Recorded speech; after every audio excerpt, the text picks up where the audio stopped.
Lahko predstavite teden športa Razgibajmo Ljubljano. Razgibajmo Ljubljano je projekt, ki ga že drugo leto vodimo v Ljubljani.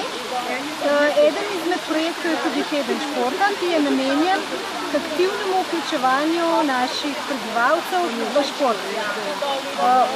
V tednu športa se predstavijo športna društva, predstavijo svoje panoge, predstavijo svoje aktivnosti in pa predvsem tudi svetujejo vsem, na kakšen način oziroma kaj je najboljša njihova vadba. Danes konkretno je dan starejših, dan namenjen športnemu udejstvovanju starejših. Starejši v zadnjih letih na srečo se veliko bolj udeležujejo organizirane vadbe in pa tudi vadbe v lastni režiji. In ravno tista vadba v lastni režiji, kot mi rečemo, zna biti tudi nevarna, predvsem za starejše, če ne poznajo svojih fizičnih sposobnosti.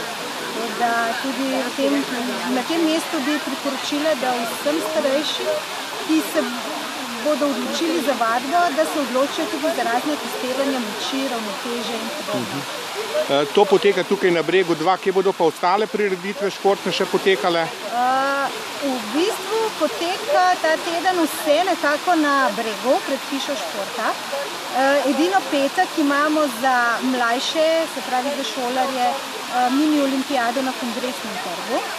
Tam ste vabljeni vsi, da pridete pogledat.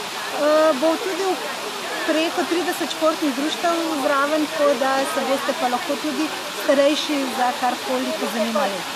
V soboto, 12.9. bomo pa zopet na Bregu, tukaj bo pa preko 80 društev in takrat bo pa zelo veselo in zabavno. Seveda se lahko to vsak udeleži, ni to samo za starejše. Jaz sem pač govorila za starejše, ampak udeleži se seveda lahko popolnoma vsak, od najmlajših do najstarejših in tudi delovno aktivnih. Tisti bojo imeli pa svoj dan jutri, ker žal smo ugotovili, da ravno delovno aktivno prebivalstvo se v zadnjem času zelo malo giblje in jih je treba temu tudi spodbuditi. Je pa vse brezplačno, ne? Ta teden je vse brezplačno. Same vadbe povsod niso brezplačne, se pa znajo dobiti tudi zelo ugodne, predvsem tisto, kar so financira Mestna občina Ljubljana, tam pa so lahko tudi zastonji. Vaše ime in priimek in funkcija? Katarina Juvanc Šinkovec, vodja projekta Razgibajmo Ljubljano.